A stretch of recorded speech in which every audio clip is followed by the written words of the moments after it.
Twelfth fail का एक scene है जिसमें एक शख्स जो आईएएस की तैयारी कर रहा है लेकिन उसका एग्जाम क्लियर नहीं होता, उससे कहा जाता है कि तुम झूठ को सच की तरह बोलते हो, न्यूज रिपोर्टर बन जाओ। विदु विनोद चोपड़ा साहब, मैं सच को सच की तरह बोलूंगा और सच ये है कि आपकी जो फिल्म है ना बहुत शानदार है। इस फिल्म ने आंखें लाल कर दी, इमोशनल कर दिया, लगा कि बहुत वक्त बाद कोई बहुत शानदार फिल्म देखी है।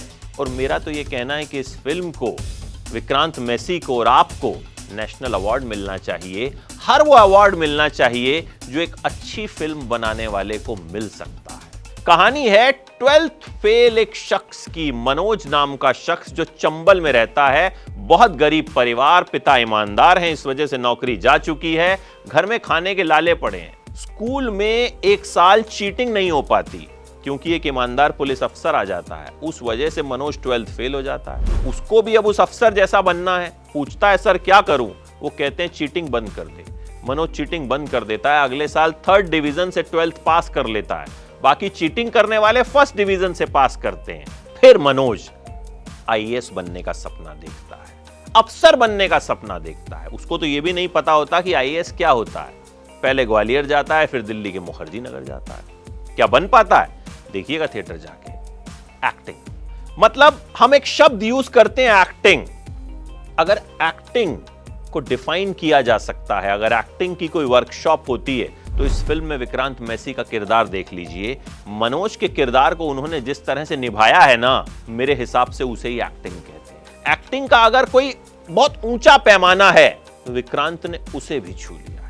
झुके हुए कंधे, आंखों में सपने, कभी चक्की पीसता हुआ शख्स तो कभी चाय की दुकान पर चाय सर्व करता हुआ शख्स। मतलब विक्रांत मैसी ने इस किरदार को जिस तरह से जिया है ना, ऐसा लगता है कि उन्होंने मनोज की जिंदगी को जैसे बहुत करीब से देखा है। विक्रांत के करियर का यह सबसे बेहतरीन परफॉर्मेंस है और मेरा मानना है कि अगर हिंदी सिनेमा के इतिहास में अगर परफॉर्मेंसेस रखी जाएंगी ना तो टॉप 10 में यह परफॉर्मेंस जरूर आनी चाहिए, तभी इस परफॉर्मेंस के साथ न्याय होगा।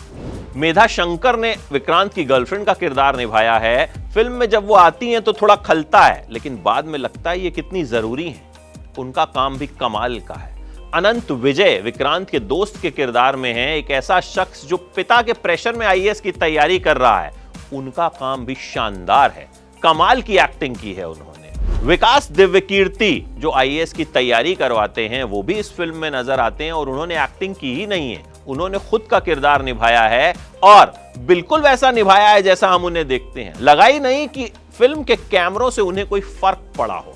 ऐसे ही थोड़ी आईएएस बनाते हैं, वो भी कमाल है इस फिल्म में। तो विदु विनोद चोपड़ा का डायरेक्शन टॉप नॉच है। ये विदु विनोद चोपड़ा के करियर की भी बेहतरीन फिल्मों में से एक है। हालांकि मैं ये नहीं कह सकता सबसे बेहतरीन, क्योंकि उन्होंने बहुत शानदार फिल्में बनाई हैं, लेकिन यहां वो हर किरदार के साथ न्याय करते हैं, इस कहानी के साथ न्याय करते हैं। और जहां आपको कोई चीज अखरती है, जैसे फर्स्ट हाफ में मुझे ऐसा लगा कि लव इंटरेस्ट क्यों दिखाया, बाद में वो उसे जस्टिफाई कर देते हैं। हर चीज बिना शोर शराबे के, बिना बड़े सेट्स के भी एक शानदार फिल्म बनाई जा सकती है, ये विदु विनोद चोपड़ा ने दिखा दिया है। और चोपड़ा साहब, सच बोल रहा हूं मैं, न्यूज रिपोर्टर सच बोलते हैं। जी हां, आप ही की बात का जवाब है।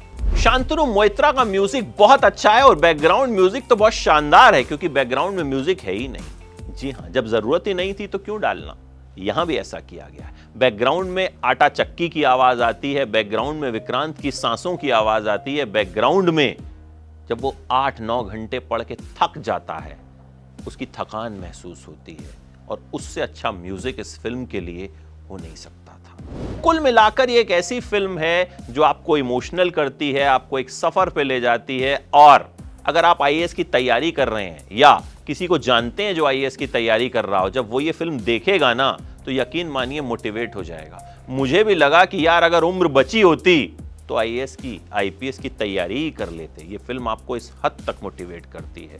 ये इस साल की अब तक की सबसे शानदार फिल्म है और बहुत वक्त बाद मुझे लगा कि कोई बहुत प्यारी फिल्म देखी है, कोई बहुत अच्छी फिल्म देखी है।